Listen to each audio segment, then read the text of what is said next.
Thank you.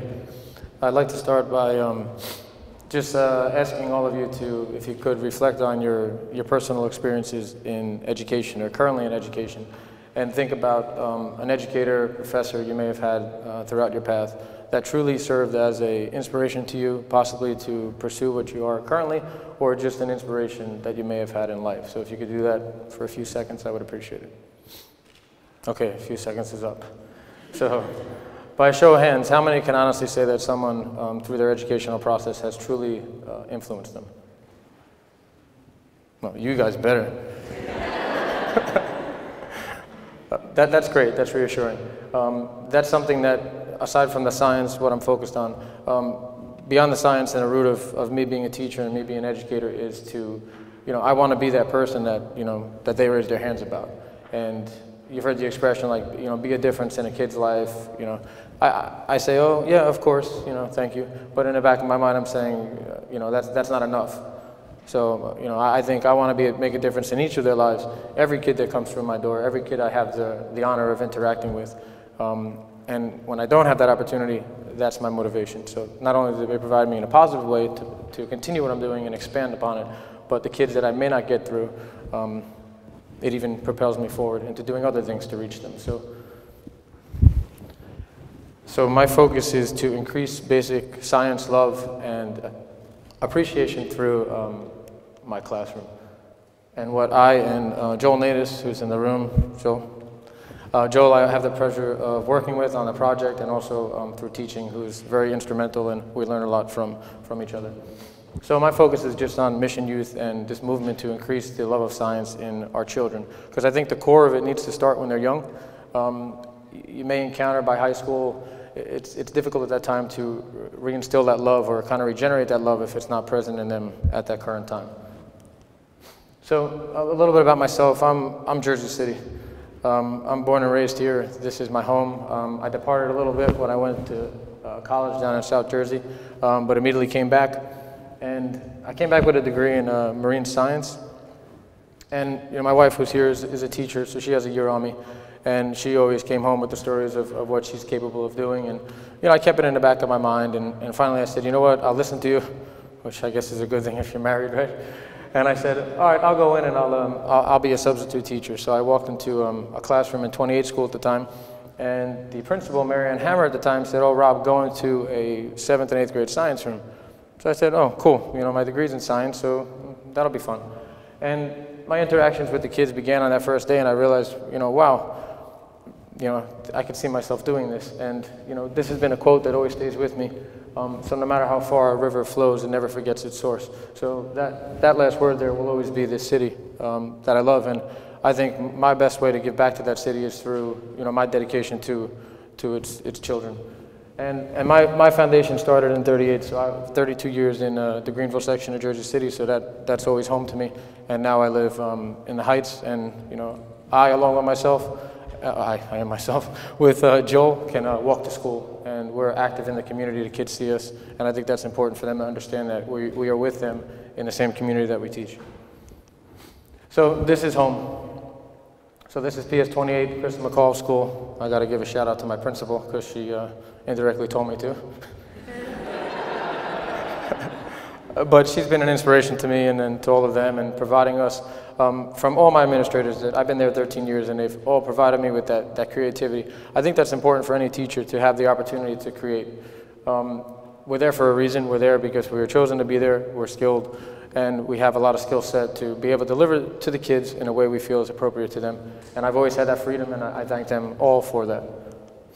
So I've kind of put together a few different bullets that I think are the core foundation of me being able to instill that love of science in my children at school.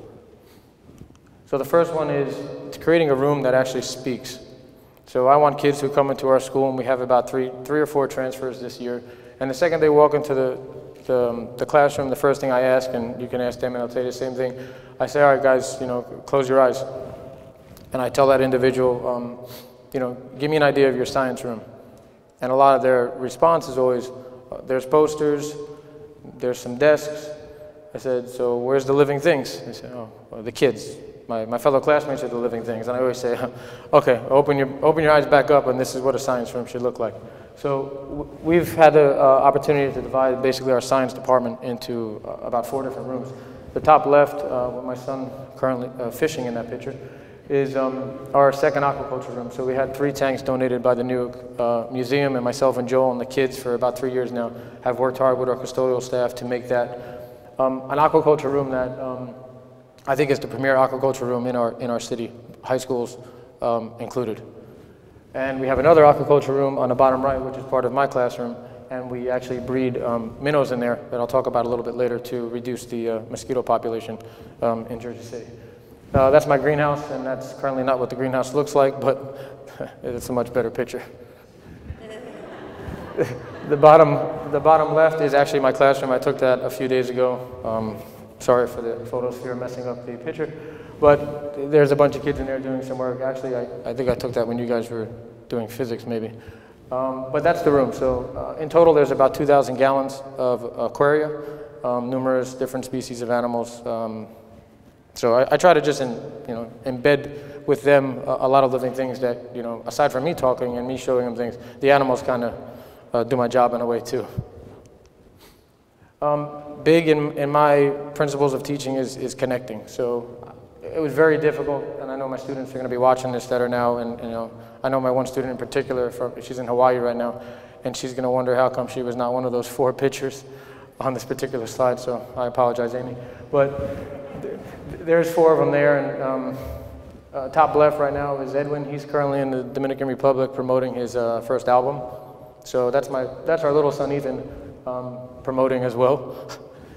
To the right is another student, Jose, with my other son Ryan, and then there's some other collections of students there.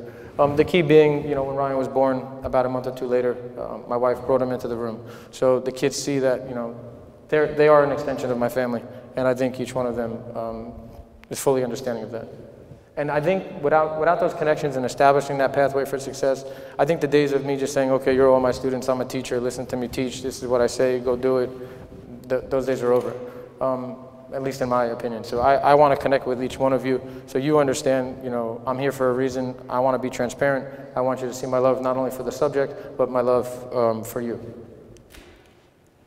So a lot of things we try to do in the classroom is just create hands-on activities, which we've talked about from other speakers earlier today with real-world applications.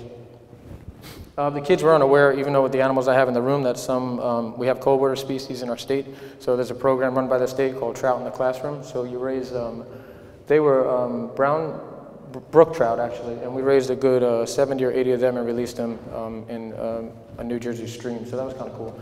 Other things I do with Engineering Design Challenge, I'll just basically clear out the cabinets of some surplus materials, throw it on the table, get the kids to go get it, and say, okay, here's the rubric, here's the requirements, build something. So in this particular model, they built some sort of aircraft. Robotics has been a key component of my teaching for about 6 years, which has now been replaced with the Reservoir project, which they're pretty happy about. And a Rube Goldberg project, which we make a mess of the room for a good week and a half, and the kids collect wood and all sorts of different objects, and they put together these unbelievable machines that can perform a simple task. And the Future Mars base we just completed, so the kids are looking at the future of astronomy and the fact we may be on the red planet in 2030, 2035. And I tell each one of them, that's going to be you if you're at the perfect age at that time to be one of those astronauts that step foot. And I truly believe that. Local talent, and we have some of them in the room today. So the first one up there, which makes this whole Project Reservoir thing I'll speak about in a little bit possible, and also Laura, who's back there and will present to us later, serves the dual purpose of being on the Parks Association and on the Reservoir Alliance too, in addition to Joel. So they basically open up the reservoir to us. There's Vinny right there, and this gentleman is amazing. He goes there, and it's basically like his big backyard. And he gave us the key, so we typically go there on Saturdays. Although they were pretty upset, I got a couple messages last night saying, Mr. D, are we going? We going? I said, no, we have to do this today. So I don't know exactly how happy they are sitting over there, but that's been important to us. So that's our connection with with nature right here in our city.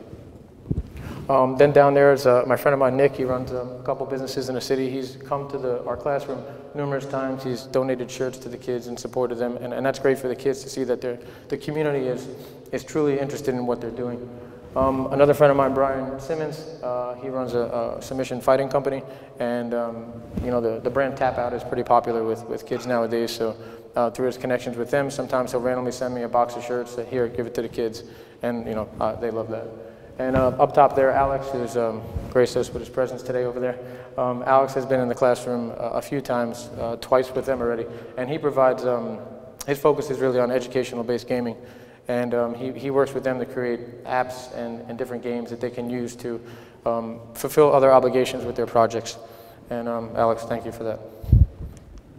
Okay, so here we are to the Jersey City Reservoir. So I was in Jersey City, like I said, for 33 years or so in Greenville.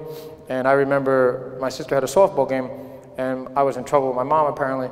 So she said, all right, we're going to go in the Persian field. You stay right here. So I sat there basically, and I looked at a bunch of rock. I looked at a rock wall for a good 45 minutes doing my homework in the back of a Buick Century. And funny when I reflect on it now is that I was staring at what would be a big part of my teaching. So I was looking at the reservoir and had no idea what was over those walls.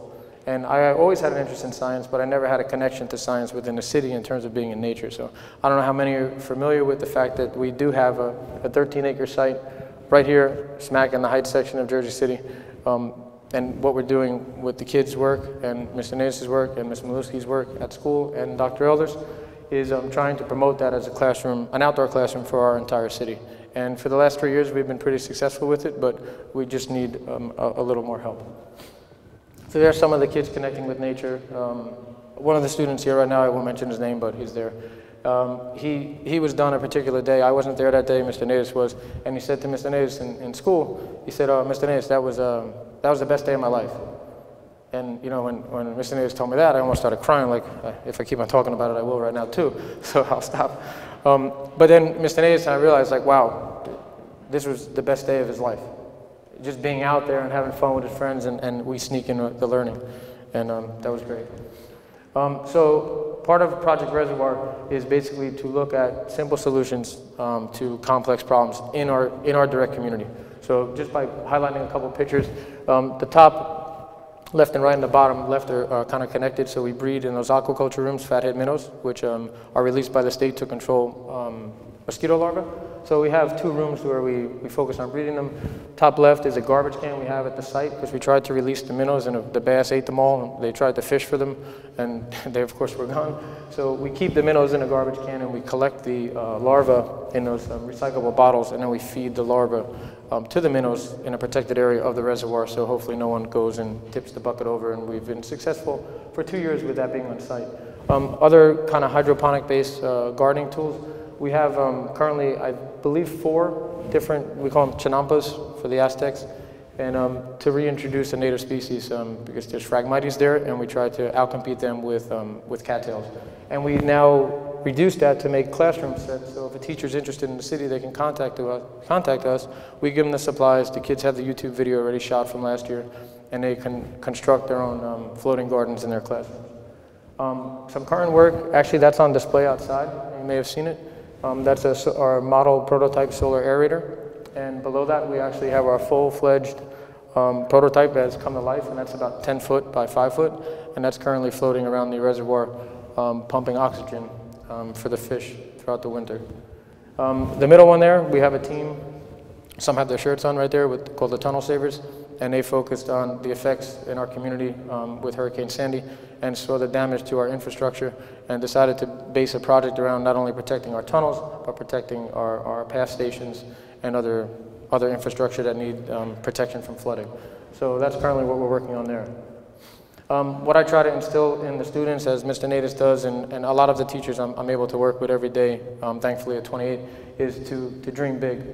So these pictures are kind of going past. All the students there are currently freshmen in all of our Jersey City high schools. But you can see in the top left there, we won a trip from Disney to the Disney Planet Challenge, and the whole class went to Disney World. Top right is another picture with Laura Morano there. If you watch Austin and Ally, I actually know the name of it, but I just don't want to say it. I secretly watch it too. Yeah, and then the bottom left there is actually Costa Rica, so I went with the 4 girls who were in a Siemens competition, second place finalists in our country, and we went for about 5 days to different areas of Costa Rica. The right picture there, a month prior to Costa Rica, we went to Washington, D.C. for a national Army competition where we were the finalist on the East Coast for. So that's kind of what we instill in them, is that they can truly make a difference. And by providing them with the hands-on opportunities and that STEM-based, okay, here's the problem, go out there and find it, develop the solutions to solve it, it really connects them with science. And that's kind of my mission, and Mr. Natus shares that mission as well. So I sincerely thank you for listening to me. And if you can get involved with the Reservoir or use your expertise in any of the schools in your community to benefit the kids, because when you walk in that classroom and they see you, you know, it inspires them. So just understand how powerful you can be. Thank you.